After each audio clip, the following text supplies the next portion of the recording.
Hello students, আজ আমরা গৃহবস্তুর ঘূর্ণনের ছায়াবকের 478 থেকে 79 বা 479 পর্যন্ত আছে গৃহবস্তুর ঘূর্ণনের যে অঙ্কগুলো, আজকে আমরা তার পার্ট 4 এর অঙ্কগুলো করব, অর্থাৎ 31 থেকে 40 পর্যন্ত অঙ্কগুলো দেখব।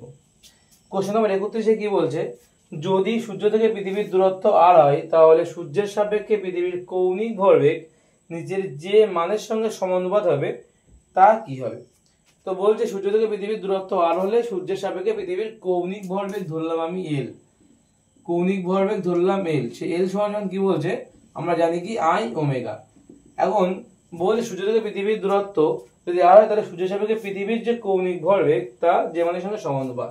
তাহলে পৃথিবীর ক্ষেত্রে আমাদের যে জড়তার ভ্রামকের মান 2/5 mr² বলতে পারি আমরা, ইন্টু কি হবে ইন্টু ওমেগা। যেহেতু পৃথিবী সূর্যের চারপাশে ঘুরছে, অর্থাৎ গ্রহ নক্ষত্রদের ক্ষেত্রে আমরা দেখেছিলাম কোশ্চেন নাম্বার এটা 21-এ, সমস্ত গ্রহ নক্ষত্রদের ক্ষেত্রে টর্কের মান যেহেতু 0 হয়, তার জন্য কি হয় ওমেগার মান কনস্ট্যান্ট হয়ে যায়। ঠিক আছে, অর্থাৎ I omega constant, I omega মানে ওমেগার মানও কিন্তু কনস্ট্যান্ট হয়ে যায়। তো সেক্ষেত্রে আমরা জানি এই ক্ষেত্রে ওমেগার মান কনস্ট্যান্ট হয়ে যাবে, অর্থাৎ আমরা লিখতে পারি 2/5 m ওমেগা, আর নির্দিষ্ট কৌণিক বেগে যেহেতু ওরা ঘুরছে, ইনটু আমরা লিখতে পারি r²। তাহলে এখান থেকে আমরা বলতে পারি যে আমি যদি এই প্রপারটাকে কনস্ট্যান্ট ধরে নিই, তাহলে আমরা কি লিখতে পারি এখান থেকে, তাহলে আমরা এখান থেকে লিখতে পারি কে, লিখলাম এটাকে kr²। তাহলে কি বললাম l = kr², তাহলে l প্রপোর্শনাল r², এটা বলা যেতে পারে l প্রপোর্শনাল r²। ঠিক আছে, l proportional r², option D হচ্ছে রাইট অ্যান্সার, অপশন ডি হচ্ছে রাইট অ্যান্সার। এটা হলো কোশ্চেন নাম্বার 31। অর্থাৎ কৌণিক ভরবেগ তার ব্যাসার্ধের স্কয়ারের সঙ্গে কিন্তু সমানুপাতে আছে। নেক্সট কোশ্চেন নাম্বার 32-এ কি বলছে, সুষম ঘনত্বের একটা ছোট বস্তু ভি প্রাথমিক বেগে একটা বক্রতলের উপর দিয়ে গড়িয়ে উপরে উঠছে। বস্তুটি তার প্রাথমিক অবস্থানের সাপেক্ষে সর্বোচ্চ 3v²/4g উচ্চতায় পৌঁছায়। বস্তুটা কি ধরনের বস্তু সেটা আমাদের বলতে হবে। কি বলতে, বস্তুটা কি ধরনের বস্তু, অর্থাৎ আমরা এখানে বস্তুটা কি ধরনের বস্তু সেটা আমরা জানি না, সুতরাং সেটা যদি না জানি তাহলে আমরা বলতে পারবো না জড়তা ভ্রামকের মান কত হবে। ঠিক আছে, তার জন্য আমরা যেটা করতে পারি এখান থেকে, সুষম ঘনত্বের একটা ছোট বস্তু ভি প্রাথমিক বেগে একটা বক্রতলের উপর দিয়ে গড়িয়ে উপরে উঠছে। আমরা যদি চিত্রটা আঁকার চেষ্টা করি তাহলে এমন চিত্র হবে।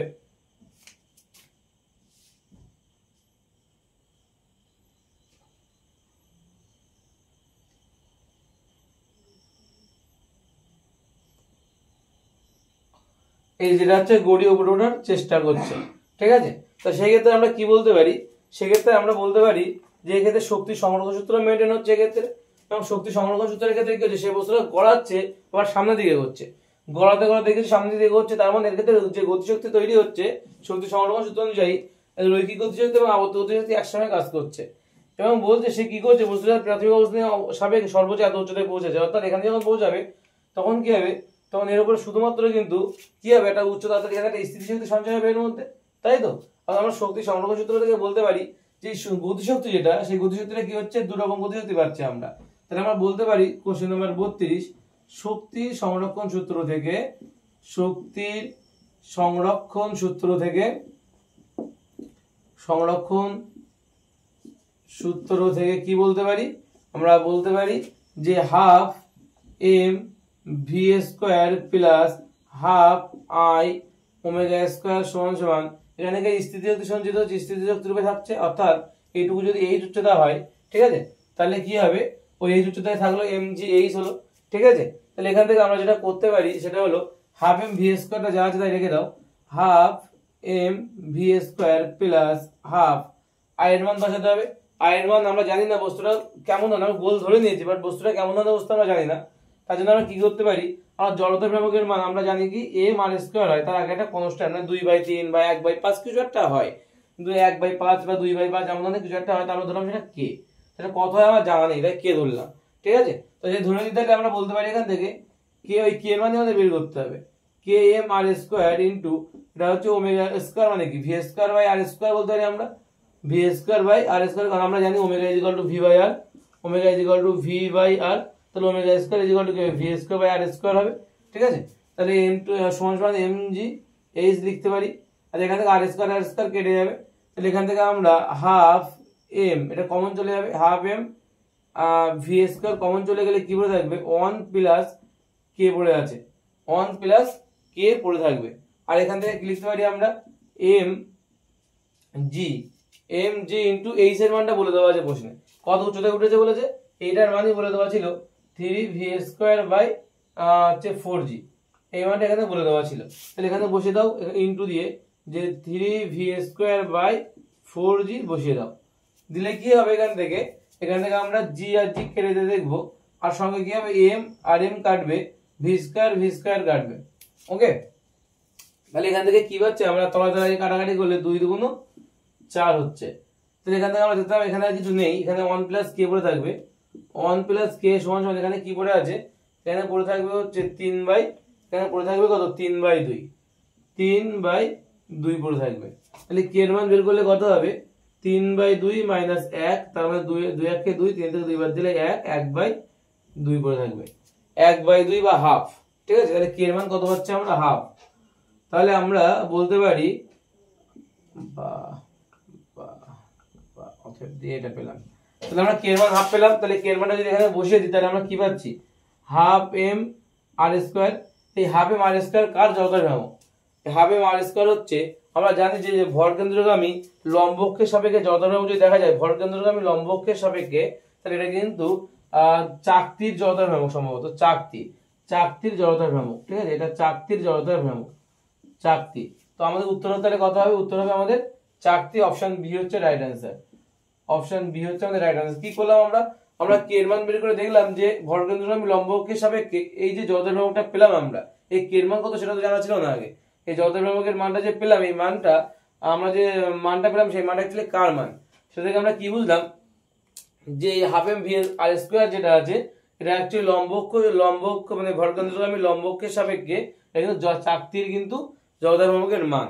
ঠিক আছে, তাহলে আমরা বলতে পারি তাহলে এই জিনিসটা যে জিনিসটা আমরা নিয়েছি যে বস্তুটা কি ছিল, এখানে বস্তুটা তাহলে কি ছিল, চাকতি ছিল কিন্তু। ঠিক আছে, এটা হলো কোশ্চেন নাম্বার 32। তারপরে আমাদের আসছে কি কোশ্চেন নাম্বার 33। কোশ্চেন নাম্বার 33 এ কি বলছে যে 50 গ্রাম ভর এবং 0.5 সেন্টিমিটার ব্যাসার্ধ যুক্ত একটা বৃত্তাকার চাকতির ভর কেন্দ্রগামী চাকতির তলের সাথে লম্বভাবে অবস্থিত অক্ষের সাপেক্ষে চাকতির চক্রগতির ব্যাসার্ধ কি হবে। কি বের করতে বলেছে, চক্রগতির ব্যাসার্ধ।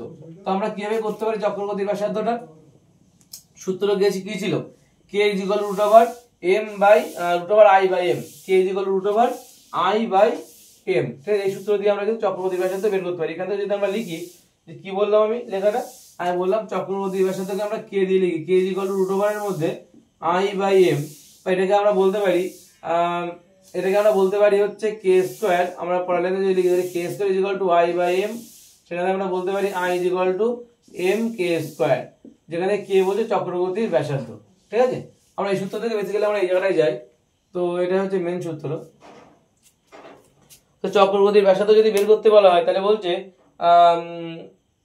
চাকতির লম্বিত কেন্দ্রগামী চাকতির তলের সঙ্গে লম্বভাবে অবস্থিত, চাকতির কোনটা চাকতির কেন্দ্রবিন্দুগামী এবং চাকতির তলের সঙ্গে লম্বভাবে অবস্থিত। এক্ষুনি আমরা যে অঙ্কটা করলাম, চাকতির তলের সঙ্গে যদি লম্ব হবে ভর কেন্দ্রগামী লম্বকের সাপেক্ষে চাকতির ক্ষেত্রে আমাদের যে জড়তার ভ্রামকের মান হয়, জড়তার ভ্রামকের মান আই ইজ ইকুয়াল টু কত কি লিখি আমরা, হাফ এম আর স্কয়ার লিখি। আবার আমরা এক্ষুনি কি দিলাম জড়তার ভ্রামক আমরা কি পেলাম, I is equal to M K square পেলাম চক্রগতির ব্যাসার্ধের সঙ্গে সম্পর্কিত যখন, তাহলে আমরা এই দুটোকে সমান করতে পারি। এবং এই দুটো এখানে অ্যাকচুয়ালি এমটা ক্যাপিটালই হবে, এখানে এমটা কি হবে ক্যাপিটাল হবে, আর এর মান একটা নরমালি আর দিয়ে দিলাম।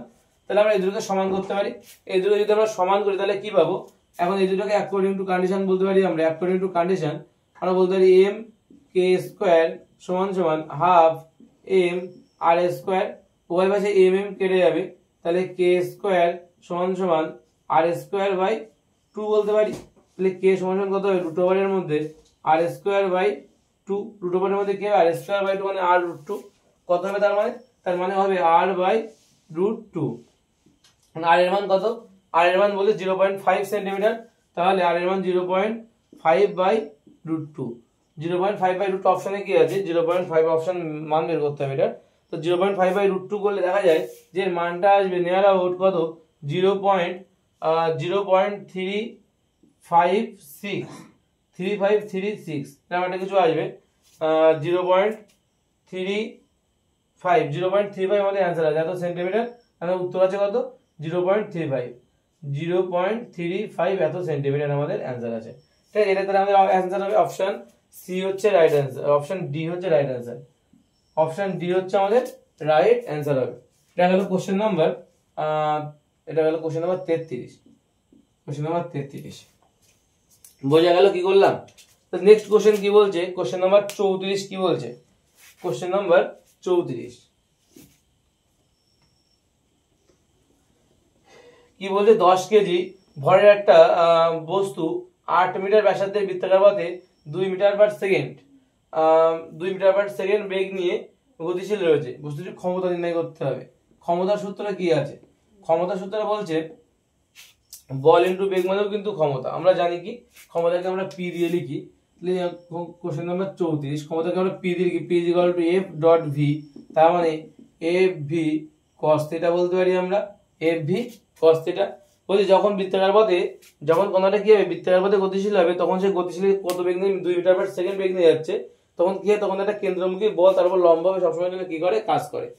যখন কণাটা হচ্ছে যখন বৃত্তাকার পথে বস্তুটা যখন চলছে, যখন ওই 10 কেজি ভরের 8 সেমি ব্যাসার্ধের এই বস্তুটা, ঠিক আছে, যখন ব্যাসার্ধ গোলাকার বস্তু, সেই গোলাকার বস্তু যখন বৃত্তাকার পথে যখন সে চলছে, তখন কি হচ্ছে, তখন কিন্তু তখন তার কেন্দ্রমুখী একটা বল এফ সি যেটা বলি আমরা, সেই কেন্দ্রমুখী বল কিন্তু তার উপরে তার সঙ্গে সর্বদা লম্ব হয়ে থাকে, অর্থাৎ থিটার মান কত হবে তাহলে 90 ডিগ্রি। এক্ষেত্রে থিটার মান কত হবে, থিটার মান বলছে 90 ডিগ্রি হবে। সবসময় কেন্দ্রমুখী যে বলটা সবসময় কি করে, বেগের সঙ্গে কিন্তু সবসময় কি থাকে, লম্ব হয়ে থাকে, ঠিক আছে। সর্বদা যদি বেগের সঙ্গে লম্ব হয়ে থাকে, থিটার মান 90 ডিগ্রি, তাহলে cos থিটার মান কত হবে, F V cos 90 degree. cos 90 এর মান কত, sin এর মান 0 থেকে 1 এর দিকে যায়, cos এর মান 1 থেকে 0, অর্থাৎ 0 হয়ে যাবে, অর্থাৎ পুরো মানটা কি হয়ে যাবে, 0, ঠিক আছে, পুরো মানটা কি হয়ে যাবে, 0 হয়ে যাবে। এটা কি আমাদের অ্যান্সার আছে 0? হ্যাঁ, অপশন ডি রাইট অ্যান্সার। তাহলে কি হবে উত্তর, তাহলে ক্ষমতার মান কত হবে তাহলে 0, অপশন ডি হচ্ছে আমাদের রাইট অ্যান্সার। কি বললাম অঙ্ক যে কোশ্চেনটা বলছে যে 10 কেজি ভরের একটা বস্তু 8 সেন্টিমিটার ব্যাসার্ধের বৃত্তাকার পথে, অর্থাৎ যে বৃত্তাকার পথটায় সে ঘুরছে, সেই বৃত্তাকার পথটা কিন্তু 8 সেন্টিমিটার ব্যাসার্ধে, অর্থাৎ যে গোলাকার বৃত্তাকার পথে ঘুরছে, যখন সে বৃত্তাকার পথে ঘুরবে, যখন সে কি করবে, একটা বৃত্তাকার পথে সে ঘুরবে, যখন একটা বস্তু যার যার ভর বলেছে কত, 10 কেজি ভরের একটা বস্তু যে 8 সেন্টিমিটার ব্যাসার্ধ, 8 মিটার, মিটার কি সেন্টিমিটার যেটা আছে, 8 মিটার ব্যাসার্ধের, সেটা বৃত্তাকার পথে যখন সে ঘুরছে, যখন সে বৃত্তাকার পথে ঘোরার জন্য তার কি হচ্ছে, তার কেন্দ্রের দিকে একটা বল কাজ করছে, যা বেগের সঙ্গে কি হয়, লম্বভাবে কাজ করে, অর্থাৎ বেগ এদিক বরাবর কাজ করছে প্রতি মুহূর্তে, আর এদিক বরাবর এফসি কাজ করছে, ফলে মধ্যবর্তী কোণ কত ডিগ্রি, 90 ডিগ্রি হচ্ছে। 90 ডিগ্রি হওয়ার জন্য কত হচ্ছে, এফ ভি cos 90 ডিগ্রি, তার মান কত 0, তাহলে ক্ষমতার মান কত হচ্ছে, 0 হচ্ছে, ঠিক আছে।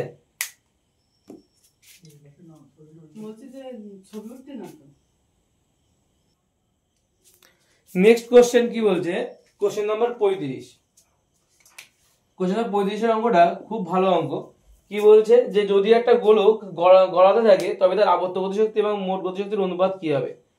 বলছে আবর্ত গতিশক্তি এবং মোট গতিশক্তির অনুপাত কি হবে সেটা আমাদের বলতে হবে। যদি একটা গোলক গড়াতে থাকে, তবে তার আবর্ত গতিশক্তি এবং মোট গতিশক্তির যে অনুপাত, তা আমরা বলতে পারি রৈখিক গতিশক্তি বা আবর্ত গতিশক্তি আমরা আলাদা আলাদা বের করবো আগে, ঠিক আছে। মোট গতিশক্তি মানে কি, আমরা জানি যে মোট গতিশক্তি মানে কিন্তু হচ্ছে রৈখিক গতিশক্তি প্লাস আবর্ত গতিশক্তি, মোট গতিশক্তি মানে, আর সঙ্গে তার সঙ্গে চাইছে কি আবর্ত গতিশক্তি চাইছে আমাদের, তাই তো, আবর্ত গতিশক্তি চাইছে। তার মানে আমাদের মোট গতিশক্তি আমরা মোট গতিশক্তি বের করার আগে আমাদের রৈখিক এবং আবর্ত গতিশক্তি বের করে নিতে হবে। তার মানে যদি বের করে নিই যে রৈখিক গতিশক্তি আগে আমরা কে, আচ্ছা এটা কালি নেই, একটু কালিটা ভরে নিই পেনটাই। কি বলছে কোশ্চেন নাম্বার 35-এ, বলছে আবর্ত গতিশক্তি এবং আমরা বললাম একটু আগে আবর্ত গতিশক্তি এবং রৈখিক গতিশক্তি আমাদের বের করতে হবে, তাই তো। তাহলে আমরা বলতে পারি কে এল, এখনো খালি আসেনি, কে এল সমান সমান তাহলে কি হবে, আমরা যেটাকে এলটাকে বলছি রৈখিক গতিশক্তি, ঠিক আছে, লিনিয়ার, তো লিনিয়ার থেকে এল লিখলাম। তো কে এল যেটা, সে কে এল এর মানটা কত, রৈখিক গতিশক্তির মান হাফ এম ভি স্কয়ার আমরা জানি, তাই না, যে হাফ এম ভি স্কয়ার। আর যদি আবর্ত গতিশক্তি দেখি তাহলে কে আর বলবো আমরা রোটেশন থেকে আর আসছে, কে আর এর মান কত হবে তাহলে half I omega square, half I omega square হবে। এখন বলেছে কি গোলকের ক্ষেত্রে বলেছে, তাই তো, গোলক গড়িয়ে গড়িয়ে পড়ছে, তো এই ক্ষেত্রে আই এর মানটা যদি বসাই আমরা এখানে, তাহলে 1/2 হবে, এখানে 2/5 হবে, 1/2 ইন্টু 2/5 এম আর স্কোয়ার হবে, M R square into V square by R square, কারণ আমরা জানি omega is equal to V by R, যেটা আমরা আজকে প্রথম অঙ্কটা সেকেন্ড অঙ্কটাই করেছিলাম, কোশ্চেন নাম্বার 32 যেটা আমরা করেছিলাম, ঠিক আছে। তাহলে আর স্কোয়ার কেটে যাবে, আর এখানে 2 কাটবে, মানে কত হচ্ছে 1/5 এম ভি স্কোয়ার পাবো। ঠিক আছে, 1/5 m ভি স্কোয়ার। এখানে বলে দিয়েছি এম টেম কিছু বলে নাই, তাহলে এমটা আমরা ক্যাপিটাল ধরতে পারি, এমটাকে ক্যাপিটালই ধরি, ক্যাপিটাল লিখতে সুবিধা হয়, এম ভি স্কোয়ার। ঠিক আছে, তাহলে কে এল এবং কে আর এর মান বেরিয়ে গেল। এখন মোট গতিশক্তি যদি বের করি আমরা, মোট গতিশক্তি বের করি, কে বলছি আমরা, তাহলে কে এল প্লাস কে আর এই দুটো যোগ করে দাও, 1/2 m V square plus 1/5 m V square. 5 দুগুণ 10 লসাগু হবে, তাহলে 10 লসাগু হলে 5m ভি স্কোয়ার প্লাস 5 দুগুণ 10 2m ভি স্কোয়ার, মানে 7m V square by 10। 7m V square by 10 হচ্ছে মোট গতিশক্তি। ঠিক আছে, এটা গেল মোট গতিশক্তি। আমাদের অনুপাতটা কার কার চেয়েছিল, যে আবর্ত গতিশক্তি এবং মোট গতিশক্তি। এটা আবর্ত গতিশক্তি, আমাদের এই কে আর বেরোলো, আবর্ত গতিশক্তি এবং মোট গতিশক্তি, এইটা এই দুটোর অনুপাত করতে হবে। আগে চেয়েছে আবর্ত গতিশক্তি, তাহলে আমরা লিখতে পারি যে আবর্ত গতিশক্তি, আবর্তটা আগে লিখি, আবর্তটা আগে চেয়েছে, আবর্ত গতিশক্তি বাই বাই কি হবে, মোট গতিশক্তি, মোট গতি শক্তি সমান কি হবে, আবর্ত গতিশক্তি মানে কত, 1/5 বা আমরা m ভি স্কয়ার বাই 5 বলতে পারি, m V square by 5 by কত, আর মোট গতিশক্তি মানে কত, 7 ভি স্কয়ার বাই 10। ঠিক আছে, তো এখানে আমরা কাটাকাটি করলে আমরা কি পাবো, আচ্ছা m ভি স্কয়ার, m দেওয়া হয়নি এখানে, m ভি স্কয়ার, এখান থেকে m ভি স্কয়ার কেটে যাবে, 5 দুগুণ 10 হবে, তাহলে আলটিমেটলি দাঁড়ালো কি এখান থেকে m ভি স্কয়ার কেটে গেলে উপরে হচ্ছে 1 হচ্ছে, আর তলায় কত হচ্ছে 7/2, 7/2 মানে উল্টে গেলে 2/7 মানে 2:7, 2:7 আমাদের आंसर এটা, তাই তো, 2:7 অপশন সি হচ্ছে রাইট आंसर, অপশন সি হচ্ছে এটা রাইট आंसर। ঠিক আছে, এটা হলো কোশ্চেন নাম্বার 35। আমরা নেক্সট দেখব কোশ্চেন নাম্বার 36 কি বলছে। কোশ্চেন নাম্বার 36 বলছে এম ভরের এবং আর দৈর্ঘ্যের একটা দণ্ড, এম ভরের এবং এল দৈর্ঘ্যের একটা দণ্ড পি কিউ, পি বিন্দুতে কোণটা আলম্বের সঙ্গে যুক্ত চিত্র অনুযায়ী দণ্ডটিকে অনুভূমি রাখার জন্য পি কিউ বিন্দুটিকে একটু ভরিন তারের সঙ্গে আটকানো আছে, তারটিকে কেটে দেওয়া হলো। দণ্ডটির প্রাথমিক কৌণিক ত্বরণের মান কত হবে সেটা আমাদের বলতে হবে। আমরা যে চিত্রটা আঁকি, এখানে বলছে যে ছুতো দিয়ে বাঁধা আছে, যে হচ্ছে যে দণ্ডটাকে ওটা বাঁধা রেখেছে শুধুমাত্র এই কারণে ওটাকে অনুভূমিকভাবে রাখতে চাইছে।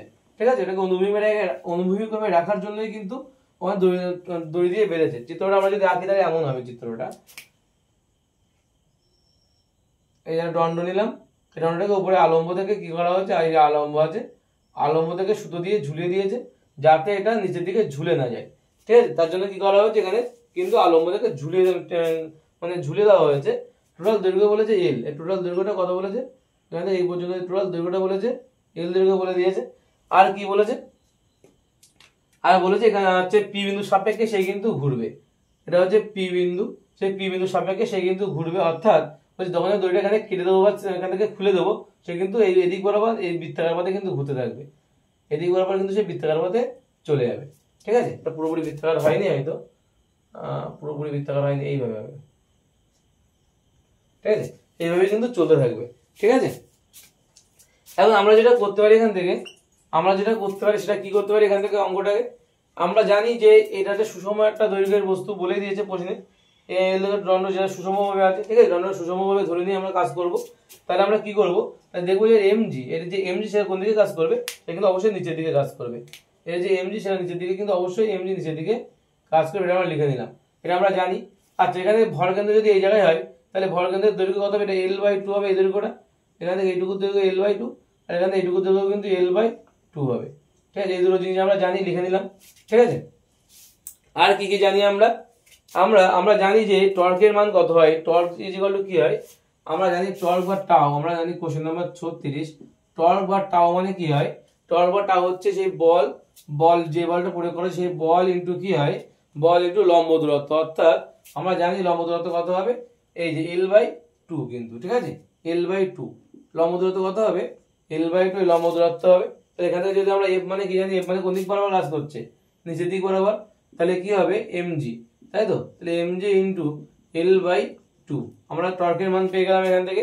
আবার আমরা জানি আর দণ্ডের ক্ষেত্রে যেহেতু সে প্রান্ত বিন্দু সাপেক্ষে সে ঘুরবে, প্রান্ত বিন্দু সাপেক্ষে যদি সে ঘুরবে, তাই বলছে এই ক্ষেত্রে আই এর মান কত হবে, এক্ষেত্রে আই এর মান জড়তার ভ্রামকের মান কত হবে, 1/3 m আর স্কয়ার। অ্যাকচুয়ালি এখানে আর স্কয়ার মানে এম এল স্কোয়ার হবে, M L square 1/3 M L square, ঠিক আছে 1/3 এম এল স্কোয়ার হবে। এখন আমরা আবার কি জানি, আমরা আবার জানি এখান থেকে আই এর মানটা বের করে দিলাম আমরা, যেহেতু দণ্ডটা প্রান্ত বিন্দু সাপেক্ষে ঘুরছে তার জন্য যত বের 1/3 এম এল স্কোয়ার। আচ্ছা আবার টর্কের মান যদি বের করি আমরা, টর্ক মান হচ্ছে আই ইনটু আলফা, আমরা এটাও জানি টর্ক মানে কিন্তু আই বল ইনটু যেমন কৌণিক সরণ হয় বল ইনটু লম্ব দূরত্ব হয়, ঠিক আছে ঘূর্ণায়ক থেকে লম্ব দূরত্ব। আবার আমরা বলতে পারি টর্ক ইকুয়াল টু কিন্তু I alpha, torque equal to যদি আই আলফা হয় আই এর মানটা এখানে বসিয়ে দাও, তাহলে কত হবে 1/3 M L square into alpha into কি ইনটু আলফা। আমাদের অঙ্কে বের করতে বলেছে কৌণিক ত্বরণের মান, অর্থাৎ আমাদের বের করতে বলেছে এই আলফার মান। তাহলে আমরা টর্ক ইকুয়াল টু এটা জানি বা টর্ক ইকুয়াল টু এটা জানি, তাহলে এই দুটোকে সমান করে দিতে পারি। তাহলে আমরা অ্যাকর্ডিং টু কন্ডিশনে যদি আমরা করি তাহলে আমরা বলতে পারি যে আমরা এটাকে আগে লিখবো 1/3 M L square into alpha সমান সমান M G into L by 2, এটা লিখতে পারি। এখান থেকে কি করতে পারি আমরা, এম আর এম কেটে গেল, এখান থেকে এল আর এল কাটাকাটি করলে এখান থেকে এল পড়ে থাকবে, ঠিক আছে। তাহলে এখান থেকে কি পড়ে থাকছে ultimately L into alpha by 3 সমান সমান জি বাই 2। তাহলে আমি যদি এখন যেটা কোনাকুনি গুণ করি তাহলে জি উপরে চলে যাবে, তাহলে আলফা ইজ ইকুয়াল টু কত হবে 3জি বাই 2 আর এলটা তলায় চলে যাবে 2l। তাহলে আলফার মান কত হচ্ছে, আলফার মান হচ্ছে 3জি বাই 12, এটা কি উত্তর আছে 3জি বাই 12, অপশন সি হচ্ছে রাইট অ্যান্সার, অপশন সি হচ্ছে রাইট অ্যান্সার, ঠিক আছে অপশন সি হচ্ছে রাইট অ্যান্সার। খুব ছোট ছোট অঙ্ক এগুলো, খুব একটা বড় অঙ্ক নয়, ঠিক আছে অপশন সি হচ্ছে রাইট অ্যান্সার। কোশ্চেন নাম্বার 37 কি বলছে, কোশ্চেন নাম্বার 37 বলছে যে একটা পিভেটের উপর ভর দিয়ে ঘোরা একটা হুইলের উপরে 3.14 নিউটন মিটার স্থিরমান এটা টর্ক প্রয়োগ করা হচ্ছে। টর্ক যদি প্রয়োগ করা হয় তাহলে বলছে যে যদি হুইলের কৌণিক ত্বরণ 4 পাই রেডিয়ান পার সেকেন্ড স্কয়ার হয় তাহলে হুইলের জড়তা ভ্রামক কি হবে। এটা হচ্ছে এখনো পর্যন্ত সবথেকে সহজ কোশ্চেন, ঠিক এটা হলো এখনো পর্যন্ত সবথেকে সহজ কোশ্চেন এটাই, শুধু মান বসিয়ে দিলে অঙ্ক কমপ্লিট। কি আছে অঙ্কটা, ভর দিয়ে ঘোরা একটা হুইলের উপর এত নিউটন মানে স্থির মানে টর্ক প্রয়োগ করতে, তাহলে টর্কের মান দেওয়া আছে, তাহলে দেওয়া আছে সেগুলো লিখে রাখি। টর্কের মান 3.14 নিউটন মিটার, এই পরিমাণ টর্ক কাজ করছে। টর্ক কাজ করার পর হুইলের কৌণিক ত্বরণ আলফার মান কত হচ্ছে, আলফার মান বলছে 4 পাই রেডিয়ান পার সেকেন্ড, ঠিক আছে 4 পাই রেডিয়ান পার সেকেন্ড স্কয়ার হবে, অবশ্যই ত্বরণের মান বলেছে সেকেন্ড স্কয়ার হবে। তাহলে বলে জড়তা ভ্রামকের মান কত, খুব সিম্পল অঙ্ক। আমরা জানি টর্ক ইজ ইকুয়াল টু, আমরা জানি কি, আমরা জানি আমরা জানি যে torque is equal to I alpha, তাহলে আলফা ইজ ইকুয়াল টু কত হবে টর্ক বাই সরি আলফার মান না আই মান বের করতে বলেছে, তো আই ইজ ইকুয়াল টু কত হবে টর্ক বাই আলফা, আই এর মান কত 3.14 বাই আলফার মান কত 4 পাই, তাহলে 4 ইনটু পাই এর মান কত 3.14 দিতে পারি আমরা 3.14, কাটাকাটি করলে কত হবে 1/4 মানে 0.25, 104 ভাগের 1 ভাগ 0.25, ঠিক আছে 0.25, তাহলে অ্যান্সার এটা 0.25 আছে, 0.25 অপশন এ হচ্ছে right answer, KG metre square, option A হচ্ছে রাইট অ্যান্সার, অপশন এ হচ্ছে এটা রাইট অ্যান্সার, ঠিক আছে। নেক্সট কোশ্চেন কি বলছে, কোশ্চেন নাম্বার 38 কি বলছে, কোশ্চেন নাম্বার 38 কি বলছে দেখা যাক। কোশ্চেন নাম্বার 38 এবং একটু আগে করলাম একটা কোশ্চেন নাম্বার 32টা মানে এটা একই রকম অঙ্ক, ঠিক আছে। এটা হচ্ছে কোশ্চেন নাম্বার 37 করলাম এক্ষুনি আমরা, এবার আমরা কোশ্চেন নাম্বার 38 দেখব। অনেকটা 32 দাগের মতন একই রকম চিত্র দুটোই, ঠিক আছে। কি বলছে, একটা নিরেট সুষম গোলাকৃতি বল এটি মসৃণ নতল বরাবর এই উচ্চতা থেকে গড়িয়ে নামছে, নতলের নিচের প্রান্তে এসে বলটি ভি গতিবেগ লাভ করে। এবার এই বলটিকে ভি গতিবেগ দিয়ে উল্লম্ব উপরের দিকে ছুড়লে ফলে সর্বোচ্চ যে উচ্চতায় উঠবে তা কি হবে, ঠিক আছে। আমরা যে চিত্রটা আঁকি তাহলে কেমন হবে, এরকম চিত্র হবে, ঠিক আছে। এই আমার ভি বেগে আবার আমরা তাকে উপরের দিকে ছুড়ে দিচ্ছি, ঠিক আছে, বা এই ভি বেগে যাচ্ছে। এই চিত্র যদি হয় আর ওমেগা কৌণিক বেগে ঘুরছে তাহলে নদলের নিচে মোট গতিশক্তি কি, নদলের শীর্ষের নিচের মোট গতিশক্তি নদলের শীর্ষের মোট স্থিতি শক্তির সঙ্গে সমান হবে, মানে এই নদলের গোড়ার দিকের মোট শক্তি আর এই অগ্রভাগে শীর্ষের মোট শক্তি এই দুটো সমান হওয়া উচিত, কারণ শক্তি সংরক্ষণ সূত্র তো সেটাই বলে। শক্তি সংরক্ষণ সূত্র কি বলে যে মানে মোট শক্তি সবসময় কি হয় কনজার্ভ থাকে আর সংরক্ষিত থাকে, তাই তো। মোট শক্তি যদি সংরক্ষিত থাকে তার মানে কি হবে নিচের মোট শক্তি আর উপরের মোট শক্তি সমান হওয়া উচিত, নিচের মোট শক্তি তাহলে কত আমরা দেখি নতলের নিচে, এই নতল বরাবর যে নিচের মোট শক্তি আর উপরের মোট শক্তি, নিচের মোট শক্তি কত সেটা দেখে নি। নিচের মোট শক্তি হবে আমরা লিখতে পারি কোশ্চেন নাম্বার এটা হচ্ছে 38। নিচের মোট শক্তি কি কি হবে আমরা বলতে পারি হাফ এম ভি স্কয়ার। রৈখিক বেগের জন্য আমরা পাচ্ছি এটা রৈখিক গতিশক্তি, আর আবর্ত গতিশক্তির জন্য কত পাবো, এখানে একটা আবর্ত গতিশক্তি থাকবে কারণ সে ঘুরছে, হাফ আই ওমেগা স্কয়ার সমান সমান কি লিখতে পারি আমরা সমান সমান উপরের দিকে যে এই উচ্চতা যদি থাকে সে যদি সেই উচ্চতায় থাকে বলটা, তাহলে আমরা বলতে পারি এখানে শুধুমাত্র উপরের উচ্চতায় স্থিতিশক্তি থাকবে, তার mgh হবে। আমরা ঠিক আগেরবার যেমন করেছিলাম ঠিক সেরকমই এখানে কিন্তু আবার একই জিনিসই করছি। তাহলে এক্ষেত্রে আমরা লিখতে পারি কি, আমাদের বলেছে কোশ্চেনে চেয়েছে কি সর্বোচ্চ যে উচ্চতা উঠবে, অর্থাৎ এবার এইচ এর মানটা চেয়েছে, এবার আমাদের চেয়েছে কি এইচ এর মান। আমরা এখান থেকে কি করতে পারি, প্রথমত আমরা ভি এর মানটা বের করবো, এটা চেঞ্জ করে দেবো। তাহলে half M V square plus half I এর মান হচ্ছে 2/5 M R square into V square by R square is equal to mgh।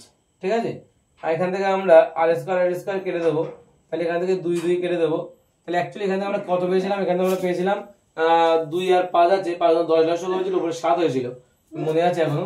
তাহলে 7 বাই কত 10 M V square is equal to আমরা যেখান থেকে জানি M V square is equal to mgh বলতে পারি। এখান থেকে এম কেটে যাবে, এম কেটে গেলে আমরা এখান থেকে ভি স্কোয়ার মান কত পাবো, V square is equal to আমরা পাবো কত 10gh বাই কত 10gh by 7, 10gh by 7 root over এর মধ্যে হবে, এখানে স্কোয়ার উঠে গেলে ঠিক আছে 10gh বাই 7 হবে আমাদের ভি এর মান। ঠিক আছে, এটা আমাদের ভি এর মান, আমরা যে বেগে বলটিকে উপরের দিকে ছুড়বো। এখন আমরা যদি দেখি, এখন আমরা যে বেগে বলটিকে উপরের দিকে ছুড়েছি তার বেগ হচ্ছে এই বেগে আমরা ছুড়েছি। ঠিক আছে, এখন এই বেগে যদি উপর দিকে ছোড়া যায় তাহলে আমরা এখন কি লিখতে পারি, তাহলে আমাদের প্রাথমিক বেগ তাহলে লিখতে হবে, আমাদের প্রাথমিক বেগ কিন্তু এখন এইটা, মানে এই বেগে আমরা ছুটছি। তাহলে আমরা বলেছিলাম লাস্টের দিকে যে এবার বলটিকে ভি বেগে উলম্ব উপরের দিকে ছুড়ে দেওয়া, তাহলে ভি বেগ মানে তো এই মানটা পেলাম আমরা। তাহলে এই বেগে যদি বলটিকে উপরের দিকে ছুড়ে দেওয়া যায়, তাহলে আমরা এখন বলে উলম্ব গতির ক্ষেত্রে কি লিখতে পারি, উলম্ব গতির ক্ষেত্রে আমরা জানি যে একদম উলম্ব গতির ক্ষেত্রে কি হয়, যদি উলম্ব গতির ক্ষেত্রে আমরা যদি ছুড়ে দিই তাহলে দেখতে পাবো এই জায়গায় গিয়ে কি হবে, বলটি এখানে গিয়ে বেগটা কি হয়ে যাবে, 0 হয়ে যাবে। এটাকে অন্তিম বেগ বলতে পারি আমরা, ভি এর মান কত হয় 0 হয়ে যায়, তাই তো ওদেরকে ভি এর মান কি হয়ে যাবে 0 হয়ে যাবে। তাহলে আমরা বলতে পারি উলম্ব গতির ক্ষেত্রে V square is equal to V square plus 2as, এই সূত্র দিয়ে দেখি তাহলে আমরা জানি ভি এর মান কত 0, কিন্তু ইউ এর মান কত এইটা, কিন্তু ইউ হিসেবে কাজ করবে তখন, তাই তো। অর্থাৎ আমরা বলতে পারি অর্থাৎ ভি এর মান কত, তাহলে এখানে ভি এর মান কিন্তু 0 তার স্কয়ার সমান ইউ এর মান কত এইটা 10gh বাই কত বাই 7 তার স্কয়ার। আচ্ছা এখানে একটা জিনিস বলি, তার স্কয়ার করা দরকার নেই, কারণ আমরা এখানে একবার ভি স্কয়ার এর মানটা যদি বের করতাম খুব ভালো হতো। এখানে একবার ভি স্কয়ার এর মানটাই বের করে দিলে একবার বসিয়ে দেওয়া যাবে 10gh বাই 7, 10gh বাই 7। এখান থেকে আমরা বসিয়ে দিলাম ভি স্কয়ার এর মান 10gh বাই 7, মাইনাস হবে কারণ এটা হচ্ছে জি, যেহেতু নিচের দিকে সবসময় নিচের দিকে কাজ করে জি, আর আমরা ছুটছি ঊর্ধ্বমুখী, তার মানে কি জি এর এগেইনস্টে কাজ হচ্ছে, তার জন্য মাইনাস কি হবে 2gh ড্যাশ। আমি জানি না কতটা উপরে উঠবে, আমি ধরলাম সেই এইচ ড্যাশ উপরে উঠলো, আমি ধরে দিলাম এটা হচ্ছে এইচ ড্যাশ, সেই এইচ ড্যাশ পর্যন্ত উপরে উঠলো, এটা আমি ধরে নিলাম। ঠিক আছে, তাহলে 2h ড্যাশ হবে, এখান থেকে আমরা 2h ড্যাশ থেকে 2gh ড্যাশ যেটা এটাকে এই পাশে নিয়ে নিলাম, তাহলে 10gh বাই কত হবে বাই 7, তাই তো। এখান থেকে জি আর জি কেটে যাবে, 2 আর 2 5 2 10, তাহলে এইচ এর মান এইচ ড্যাশ এর মান কত হচ্ছে 5h বাই 7, কত হচ্ছে 5h বাই 7 অপশনে আছে 5h বাই 7, অপশন সি হচ্ছে রাইট आंसर। তাহলে এই কত উচ্চতা যাবে 5h বাই 7, অপশন সি হচ্ছে রাইট आंसर। এই উচ্চতায় কিন্তু সে যাবে, বোঝা গেল কি বললাম। তাহলে কণাটি কিন্তু এই উচ্চতা পর্যন্ত উঠবে ওখান থেকে যদি আমরা ওই বেগে ছুড়ে দিই, ভি বেগে যদি ছুড়ে দিই। নেক্সট কোশ্চেন নাম্বার 39 কি বলছে, কোশ্চেন নাম্বার 39, কোশ্চেন নাম্বার 39টা বড় ভাবেও করা যাবে ছোট ভাবেও করা যাবে। তোমরা এখনো যারা আমাদের হোয়াটসঅ্যাপ চ্যানেল দা ফিজিক্স লাভার জয়েন হওনি তারা খুব দ্রুত জয়েন হয়ে যাবে। আমি এখানে আমাদের যে কিউআর কোড সেটা দিয়ে দেবো চ্যানেলে, ঠিক আছে, এটা স্ক্রিনশট মেরে রাখবে এবং যারা যারা এখনো জয়েন হওনি তারা অবশ্যই জয়েন হয়ে যাবে। ওখানে কিন্তু আমি টোটাল এই অঙ্কের পিডিএফ গুলো দিয়ে দেবো, ঠিক আছে। কোশ্চেন নাম্বার 39 কি বলছে, খুব ভালো অঙ্ক কোশ্চেন নাম্বার 39টা বলছে একটা নিরেট সুষম গোলক একটা অমসৃণ অনুভূমিক তলের উপরে স্থির অবস্থায় আছে, গোলকটিকে তার কেন্দ্রবিন্দুকে আমি রেখে বরাবর অনুভূমিক দিকে একটা ঘাত বল প্রয়োগ করা হলো। পুরো গল্পটা তাহলে একটু বলি। এর আমাদের একটা অমসৃণ তল আছে, এখানে একটা বল রাখা আছে, এই বলটাকে আমরা v0 বেগে আমরা একটা তার কেন্দ্রে ভালো করে বুঝতে হবে, কেন্দ্রে কিন্তু বলেছে যে আমরা কি করেছি, একটা কেন্দ্রগামী রেখা বরাবর একটা অনুভূমিক দিকে একটা ঘাত বল প্রয়োগ করেছি।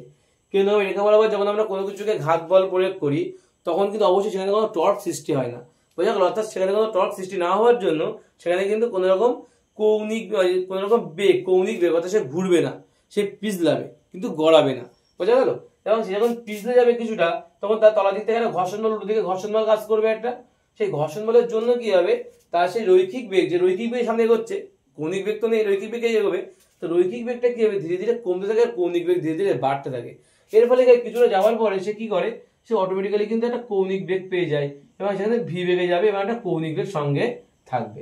এটা কিন্তু আমাদের অঙ্কটা বলেছে, ঠিক আছে ভাই? অঙ্কটা দু রকমের করা যায়, অনেক বড় ভাবে করা যায়, অনেক ছোট ভাবে করা যায়। তা আমরা ছোট ভাবটা এখানে করে দিচ্ছি, কিন্তু বড় করে যে লেখা তার জন্য কিন্তু তোমাদের আমাদের যে হোয়াটসঅ্যাপ চ্যানেল আছে সেখানে কিন্তু জয়েন হয়ে যেতে হবে, তবে সেখানে পেয়ে যাবে।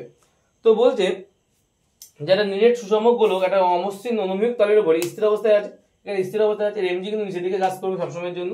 এগুলো যদিও লাগবে না এই অঙ্কটার জন্য আমাদের এত কিছু, তো এমজি নিচের দিকে কাজ করবে। গোলকটির কেন্দ্রবিন্দুগামী রেখা বরাবর অনুভূমিক দিকে একটা ঘাত বল প্রয়োগ করে, ফলে প্রারম্ভিক বেগ গতিবেগ v0 দিয়ে তলের উপর দিয়ে পিছলে চলতে শুরু করলো। যখন না পিছলে গড়িয়ে চলতে শুরু করবে তখন গোলকটির কেন্দ্রের গতি কি হবে, যখন না পিছলে গড়াবে অর্থাৎ কিছু দূর অবধি সে পেছলাবে, তারপরে ধীরে ধীরে গড়াতে শুরু করবে এবং তখন তার গতি কি হবে সেটা আমাদের বের করতে বলেছে।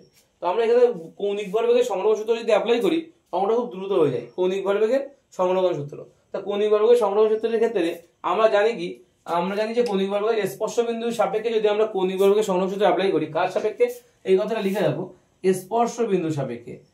স্পর্শ বিন্দুর সাপেক্ষে আমরা যদি কৌণিক ভরবেগের সংরক্ষণ সূত্র অ্যাপ্লাই করি তাহলে আমরা বলতে পারি এক্ষেত্রে দু রকম সংরক্ষণ সূত্র, দু রকম। স্পর্শ বিন্দুর সাপেক্ষে যখন আমরা সংরক্ষণ সূত্র কৌণিক ভরবেগ দেখব তখন তার মান হয়ে যায় L ইকুয়াল টু কি হয়ে যায়, I omega plus M V R M V R, বোঝা গেল? যখন স্পর্শ বিন্দুর সাপেক্ষে যখন কৌণিক ভরবেগ দেখায় তখন কিন্তু এই সূত্রটা চলে আসে, ঠিক আছে?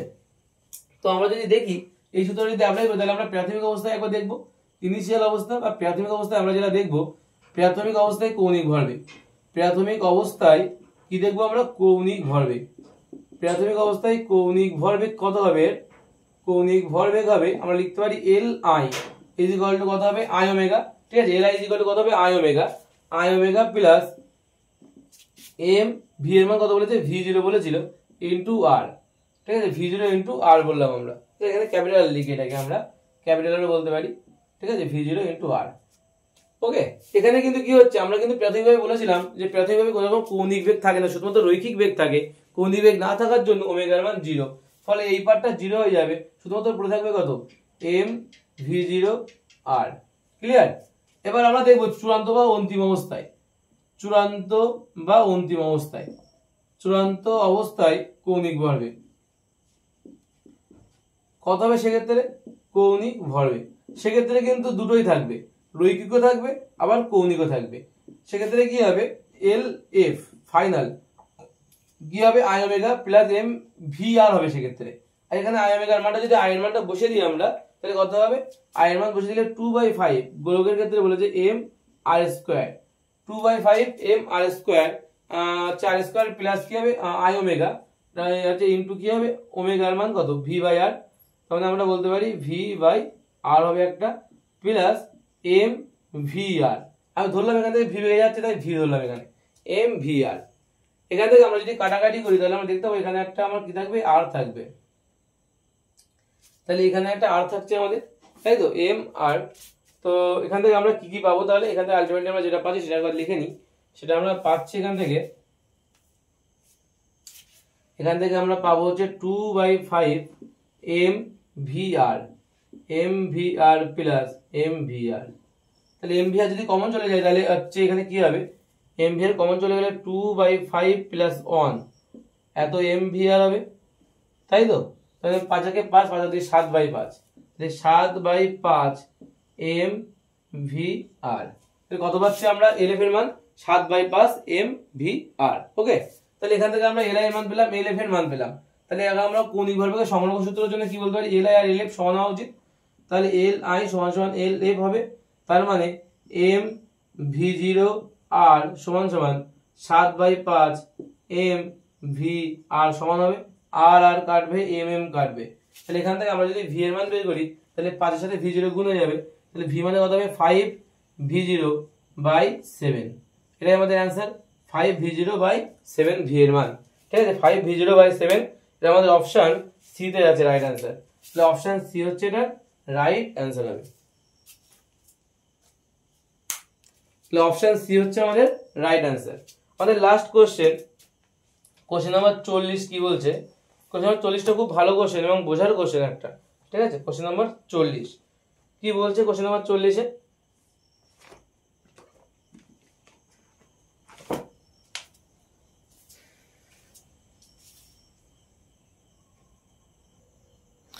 কোশ্চেন নাম্বার 40 কি বলছে?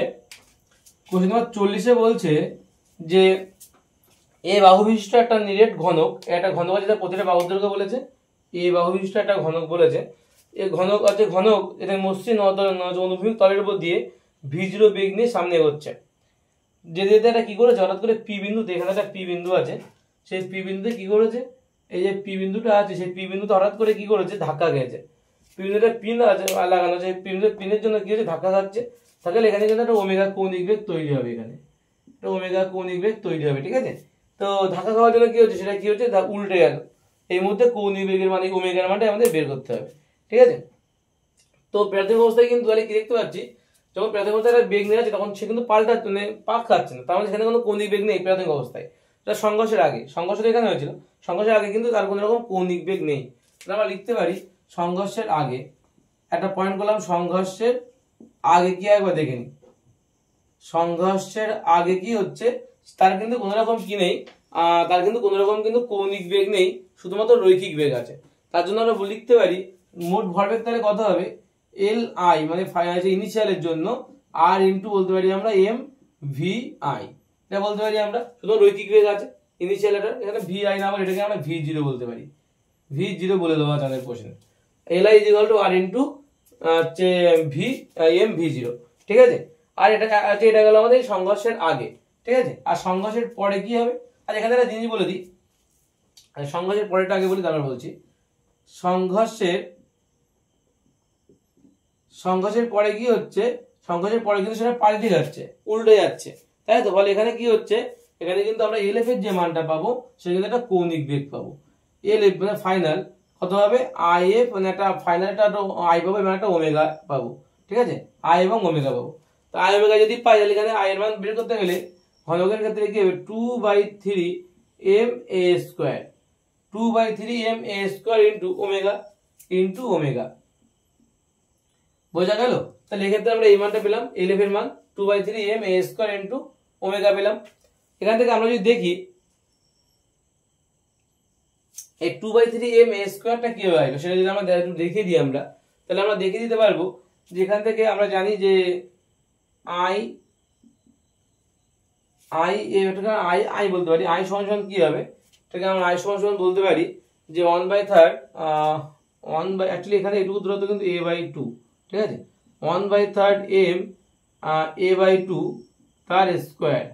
ঠিক আছে, a/2 তার স্কোয়ার, বা আমরা এখান থেকে বলতে পারি এম আর স্কোয়ার হওয়া উচিত। সে আর স্কোয়ারের মানটা যদি আমরা এখান থেকে বের করি, এখান থেকে যদি আমরা আর এর মানটা একটু বের করি, আর এর মানটা কেমন হবে, আটটা কিন্তু অ্যাকচুয়ালি কি, আটটা কিন্তু এটার কর্ণ কিন্তু, তাই তো, অর্ধেক কর্ণ। তাহলে আমরা যদি আচ্ছা আয়তক্ষেত্রে বর্গক্ষেত্রের কর্ণের মান বের করি, তা কর্ণের মান কি হয়, যে বর্গক্ষেত্রের কর্ণ সমান কি হয়, এখানে কর্ণ মানে অ্যাকচুয়ালি 2 আর দুখানা আর যোগ করলে কর্ণ হবে, সমান আমরা বলতে পারি √2 ইন্টু এ বলি, কারণ এ হচ্ছে প্রতিটা বাহুর দৈর্ঘ্য এ। ঠিক আছে, তাহলে আর এর মান কত হবে, আর এর মান হবে হচ্ছে √2a/2। ঠিক আছে, √2a/2। তাহলে এখান থেকে যদি আমরা আর স্কোয়ারের মান বের করি, আর স্কোয়ারের মানটা যদি একটু বের করে দিই এখান থেকে আমরা, তাহলে কত হবে, √2a/2 তার স্কোয়ার হবে টোটালটা, মানে 2a²/4, কাটাকাটি করলে 2 মানে a²/2 হবে। বোঝা গেল?